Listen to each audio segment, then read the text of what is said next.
ସକାଳୁ ସକାଳୁ ଉଠିଲା ବେଳକୁ ମୋ ମାମା ନେଇକି ଆସିଯାଇଥିଲେ ମେଣ୍ଢା ମାଂସ ତରକାରୀ କରିବାକୁ। ଆଉ ମୋତେ ଡାକି କହୁଛନ୍ତି ମେଣ୍ଢା ମାଂସ କଟା କେମିତି ହୁଏ ସେଇଟା ଟିକେ ଦେଖିଦବୁ।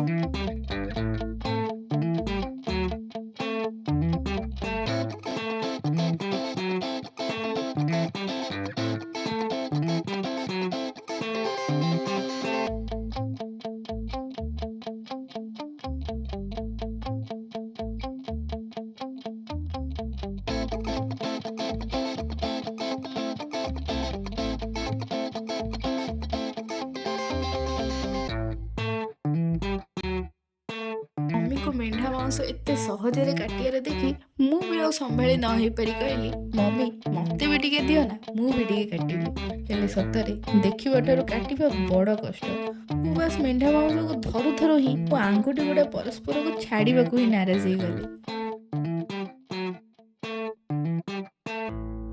ବହୁତ ସମୟ ପାଇଁ ଆଖିରେ କ୍ଲାମ୍ପ ଦେଇ ଦେଖିବା ପରେ ଶେଷରେ ମେଣ୍ଢାମାନଙ୍କର ବଳି କାର୍ଯ୍ୟ ସରିଯାଇଥିଲା।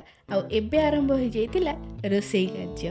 ତ ସର୍ବପ୍ରଥମେ ଗରମ ଗରମ ପାଣିରେ ହଳଦୀ ଆଉ ଲୁଣ ଗୁଡ଼ା ପକେଇ ଦେଇ ମେଣ୍ଢା ମାଂସମାନଙ୍କୁ ଟିକେ ସିଝିବାକୁ ଛାଡ଼ି ଦିଆଗଲା।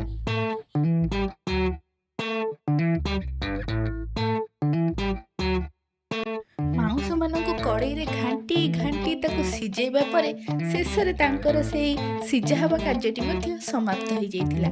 ଓ ତାପରେ ଆରମ୍ଭ ହୋଇଯାଇଥିଲା ମେନ୍ ପ୍ରୋସିଜର, ଯେଉଁଥିରେ ଗରମ କଡ଼େଇରେ ତେଲ ପକାଇବା ପରେ ଆମ ଆଳୁମାନଙ୍କୁ ମଧ୍ୟ ଭାଜିବାକୁ ଛାଡ଼ି ଦିଆଯାଇଥିଲା।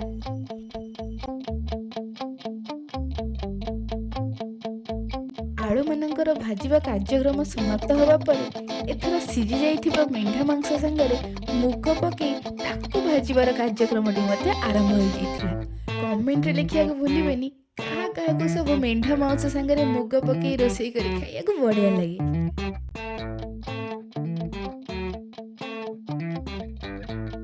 ଭଜାଭଜି ଇତ୍ୟାଦି ନାନାଦି ପ୍ରକାର କାର୍ଯ୍ୟକ୍ରମ ସରିବା ପରେ ଏବେ ଆରମ୍ଭ ହୋଇଯାଇଥିଲା ମୁଖ୍ୟ କାର୍ଯ୍ୟକ୍ରମ, ଯେଉଁଟା ହେଉଛି ତରକାରୀ କରିବା। ଆଉ ତରକାରୀ କରିବା ପାଇଁ ସର୍ବପ୍ରଥମେ ତେଲରେ ଚିନି, ତେଜପତ୍ର, ଭଜା ଲଙ୍କା ଆଉ ଡାଲଚିନି ଖଣ୍ଡ ଟିକେ ପକାଇ ସେଥିରେ ପକାଯାଇଥିଲା ଅଦା, ରସୁଣ ଆଉ ଟମାଟର ବଟା। ଆଉ ଏଇ ମସଲାଟିକୁ ଭଲ ଭାବରେ ଘାଣ୍ଟିବା ପରେ ସେଥିରେ ପକାଗଲା ସ୍ୱାଦ ଅନୁସାରେ ଲଙ୍କାଗୁଣ୍ଡ ଏବଂ ଧନିଆ ପାଉଡର।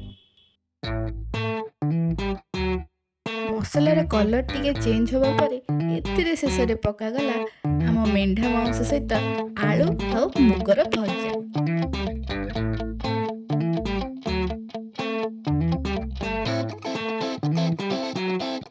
ସେସବୁ ଟିକେ ଭଲରେ କଷାକଷି କରିଦେଇ ସେଥିରେ ପାଣି ଦେଇ କିଛି ସମୟ ପାଇଁ ଫୁଟେଇବାକୁ ଛାଡ଼ିଦେବା ପରେ ସେଥିରେ ଆମର ପଡ଼ିଗଲା ସ୍ୱାଦ ଅନୁଯାୟୀ ଲୁଣ ଆଉ ହଳଦୀ ଗୁଣ୍ଡ।